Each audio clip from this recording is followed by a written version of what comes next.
Hey everyone, so this is episode 3 of my video series. If you haven't had the chance, I suggest you watch episode 1 and 2 of my vlog.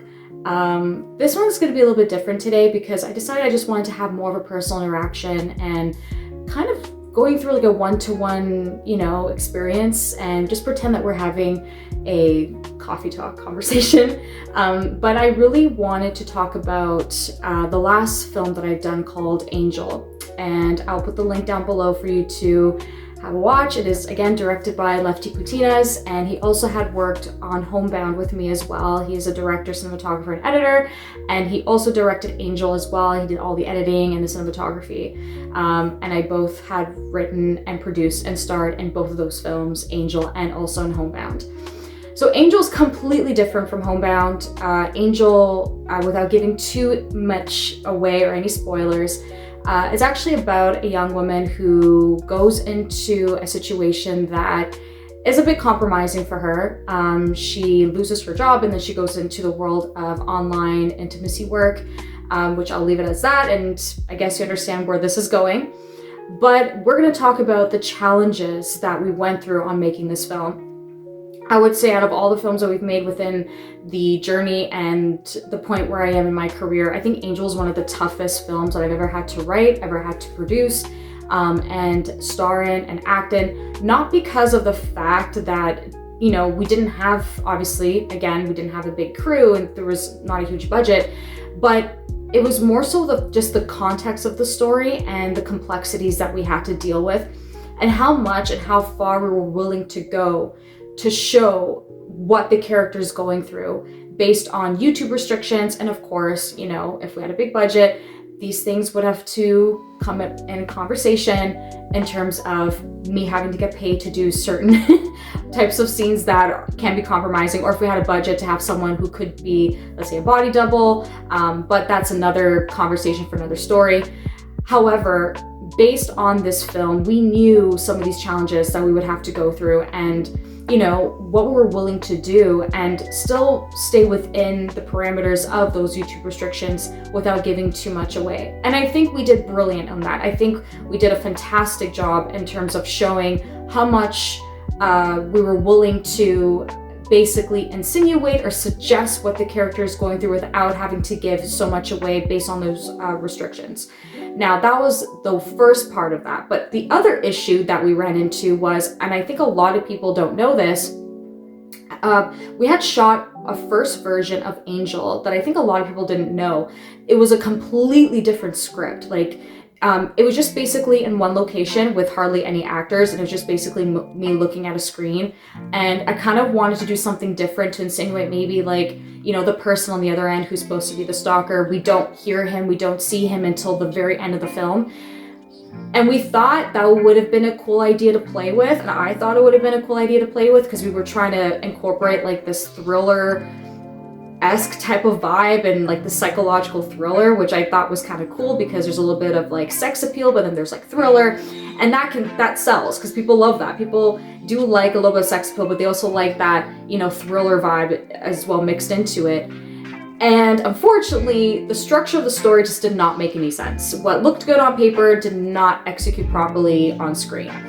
And due to things that happened in life, the project was put on hold for 6 to 8 months.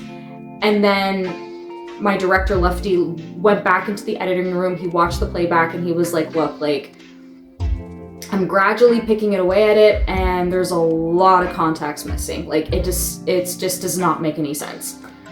And you know what? He was right. He was absolutely right. And I agreed with him and I was like, you know what? You're the editor in this. We have to fix this. We do need to do whatever we can to salvage what we have and make this even better than what we had initially had hoped for on the first cut. So a year later, this would have been, now fast forward to last year, because we shot the first cut of it in the summer of 2024. And then as we were approaching summer of 25 last year, he was like, we're gonna have to rewrite a whole new script. And that's exactly what we did, basically. I rewrote a whole entire script that was 22 pages. And the interesting thing is that we had some good shots from the first cut, like the first draft that we had. There were some really great shots that we had in there. Not everything was terrible, but just the story was lacking. And we had to redo like whole locations. We had to recast some of the characters.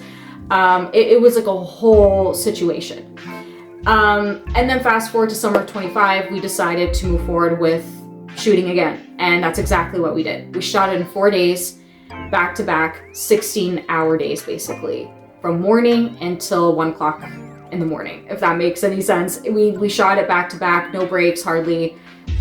We just went ham on it, and we were very fortunate because we were able to get some cool locations. And the other thing that a lot of people, and what we didn't realize, what I had a feeling that this was extremely important for me as an actor, was creating a look for Angel. And what I mean by that is not just the look as her playing, just because she's in a way playing two different people. Like, she's Elizabeth, if you have watched the film, without giving any spoilers, she kind of plays two different people. She has two different personas. She is her normal self as Elizabeth, and then she transforms into this online sexy persona, and she calls herself Angel. And Angel, for me, when she's Angel, we had to create a look for her, and that was very important. When we had shot the original first cut of the first film, I had made a look for her, but I'm no professional makeup artist. Like, I love watching makeup tutorials, but makeup is not like my professional thing. I had created a little bit of a look for her, but then we realized, you know what? No, we need a professional makeup artist. We need someone that can really accentuate the look for Angel. So we were able to get an amazing makeup artist, and she did a fantastic job. She, I sent her looks and in terms of what mood I was going for, what vibe I was going for. And it was a combination of a little bit of Euphoria, because I kind of wanted that glitter effect, that sort of showy, sexy, but like otherworldly of her being Angel. Like, she's kind of like this fantasy girl. Think of like a Victoria's Secret Angel, right?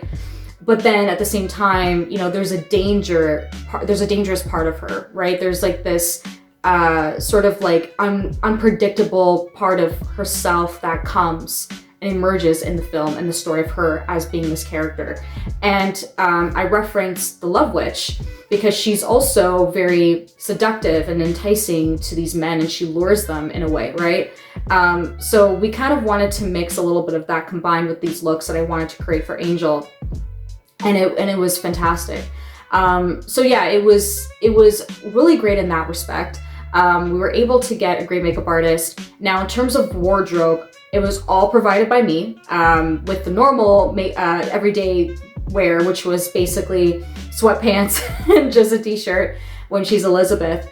But again, going back to creating the look of Angel, we had to find a lingerie outfits where it was enough to suggest, but again, we couldn't go too revealing as well because it would have, been banned from YouTube.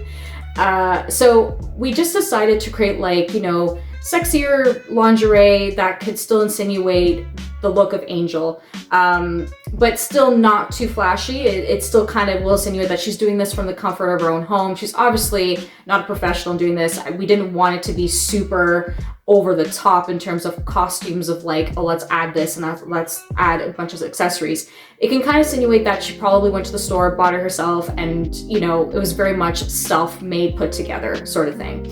And that's exactly what we did. So in the scene of Angel, there's a part in the film where she plays different looks, and she's, adding these different fetishes. And one hand she's Angel, the next thing she's, whatever, like, what we would call it, like she's the black and latex girl, and she's a dominatrix. And she's playing these different characters when she's doing that type of work. And I provided that all myself. There was a lot of costume changes in this film, more than we've ever had to go through in any film that we've done together. And it was insane the amount of costumes that we had to go through in making this film, because again, she's playing two different personas. She's herself as Elizabeth when she's at home, and then when she's Angel, then she dresses up and she's pretty much herself as this character. Really, she's not really herself, but she's playing Angel as this persona. So when we wanted to pick the costumes and the lingerie, we knew that we didn't want it to be over theatrical and like too professional. We wanted to still make it seem like this is something that women can still wear, you know, at home. And this is kind of believable in a sense that she would probably buy this herself at a lingerie store without having the time to make it herself, because that's not really her job. She doesn't make lingerie. So that was the one thing that was very challenging. And then when it came down to editing, and again, I'm no professional editor, you know, there were some challenges. We had to kind of pick, you know, what we had from the first cut and insinuate and blend it into the second cut of the new version that we had of the film. And there were a lot of things that we had to cut out, from old footages that just made no sense, to making sure if it made sense in the timeline of the new film that we just shot. And that took a while. The editing process was something that even myself, I was still learning, and I'm not an editor, and I never was.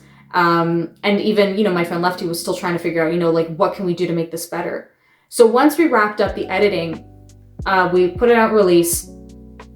And this is the part where I think a lot of people tend to not realize, especially when you make a film, it's not just about marketing and distribution, which obviously are like the two main things that a lot of filmmakers struggle, but we knew how we were going to distribute it. We knew how we were going to put it out there. We were like, you know what, just put it on YouTube and let's just do it organically and see what happens. And it's interesting how even when you do it that way, there's still feedback and you can still make an impact within your circle of your audience.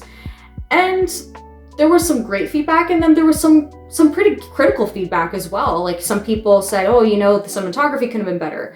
You know, the storyline was a bit sometimes not put together. There were some spots that just didn't make sense. And you know what? That's fair. People are entitled to their opinion, and as they should, because they are viewers at the end of the day. But the one thing that I always tell people is, if you're going to make a film, be prepared that you are going to get constructive criticism. People are going to, you know, critique it, and people may not like what you make, or people are going to love what you make. And that's just part of being an artist. Whether you are a writer, you're an actor, you're a filmmaker, photographer, fine artist, doesn't matter. People might resonate with you and people might not.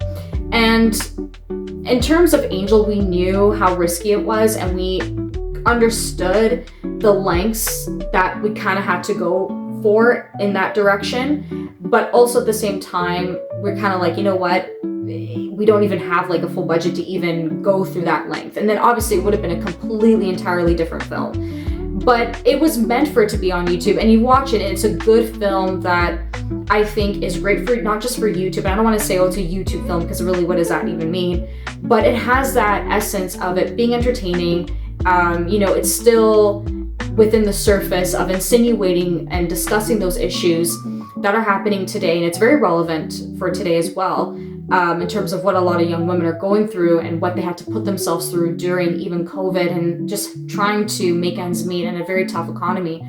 But at the same time, when you're making a film like this, you know, that's part of taking that next step and just doing something a little bit risky. And then when you know what you need to do to get better, you learn your lesson and you're like, you know what, this is what we need to do to make it better. We're not going to make the same mistake as before. Now, in terms of making the film, and now we can put away aside just the technical aspects of it, but more so the story and what it really means to me and why did I wanted to write this film.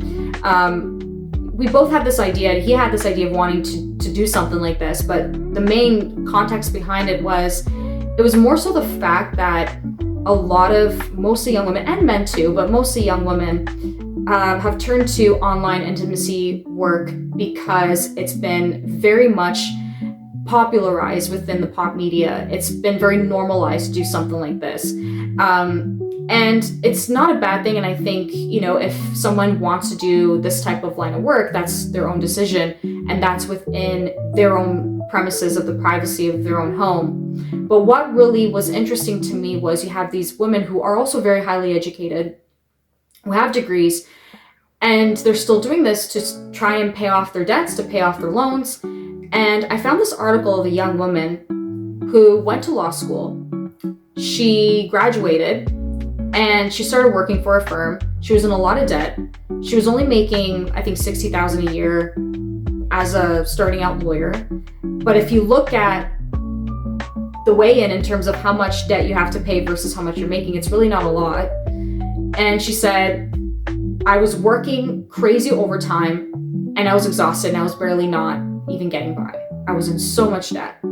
So she gradually started doing online intimacy work, if you know what I mean. Within time, it's not an overnight success, but within time, she started to really gain a lot of revenue through that business. And she was realizing, I'm making more money at home doing this versus me going to law school for 4 years or whatnot. And I'm in so much debt, but I'm making so much money and profit through something like this. And when I read that article, that stuck to me because I said to myself, this is insane. This is mind-boggling, because you have women who are so educated and you think you're going to do all the right things.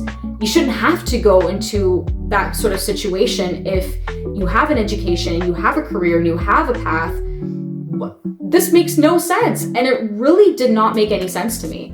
So it tells you that there is a flaw in the system. If it means that, women are safer in doing this in the privacy in their own home, I'm happy with that and I'm very much in support of it. But even then, you're still at risk of attracting, danger online, because women will always be in vulnerable situations. Women will always be putting themselves in situations that can be very dangerous. And no matter how, progressive we are in society or modern day, we're never safe. It's always going to be something just in the back of your mind when you're like, no, I'm still a target, and we will always be. It's never a perfect world. So even through that can still be dangerous to a certain point, right? You just never know who you meet online. You could, come across someone who you just don't know what they're up to, and you could really put yourself in jeopardy when it comes to situations like this. But I just wanted to open up that conversation, not to show whether it's right or wrong, but more so of where we are now today and how can we discuss that and have an open discussion about, why is this still happening, and in the film it says, sex workers or sex work is the oldest profession in the world, and it is one of the oldest professions. And that's something that will never go away, but it's more so how it's become part of pop media. It's become more of like, if you are doing that, you're like the next celebrity. I mean, we've always had that since the 90s, but more so now because you have these women who are models, influencers, and they mix that work combined together. So you can kind of understand how it's really mixed in within the culture. And then you have younger girls that will look up to that, and then, there you go. And then it kind of gives off the wrong impression. So it's a very complex topic because there's no right or wrong in this scenario. There's no black and white. It's kind of gray because everything is sort of mixed in. And when I heard about that, I was like, more so than ever before, even just after and during COVID, this type of work boomed like crazy. And, it is what it is, and it's something that, we should have a discussion about. And it's just amazing how we sort of become, we sort of normalize it, and at the end of the day, just be more sensitive to, our bodies and also women's sexuality and how we show ourselves. And I think, to me, I wanted to approach this film as sensitive as I can as possible, even though there are some parts of the film that may not have that. There's a part of the film where it gets pretty intense, and we kind of wanted to have something that was shocking, and at the end of the day, it is a thriller, so obviously it is over-exaggerated in terms of wanting to make it very entertaining. But it's not, at the end of the day, there are situations where women can definitely put themselves in very dangerous situations. And so we wanted to add that into the film. And of course, there was some critical feedback about it, because some people said, oh, well, she could have done something and she could have tried to do something better or whatnot without giving too much away. And I don't want to give any spoilers. But sometimes things are not always as easy as it is, right? Things are not as easy with a snap of a finger and say, okay, well, I can just make my life better and, hopefully find another opportunity. Sometimes there isn't. And what do you do when you're in a very compromising situation where you really have nobody and you're put in a position where you really have nowhere to go? And that's exactly what happened to Elizabeth. Her character basically is put in a position where she doesn't have any family. Her mother is in prison. And at this point, it's a very difficult situation for her to navigate, especially what happens to her towards the end of the film.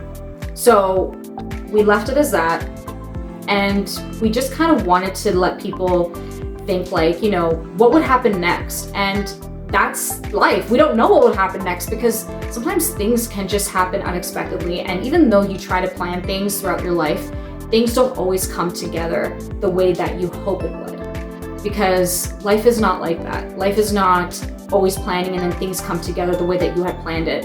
Sometimes things come up unexpectedly and then you got to deal with things head on that you were not prepared for.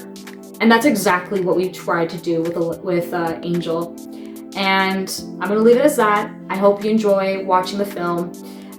It's out on YouTube. Go check it out. I'll put the link in the description. And please leave your comments. Hope you enjoy watching Angel, and I hope that it would resonate with you in any way that it can. And I hope you guys enjoy it, and thank you so much, and much love.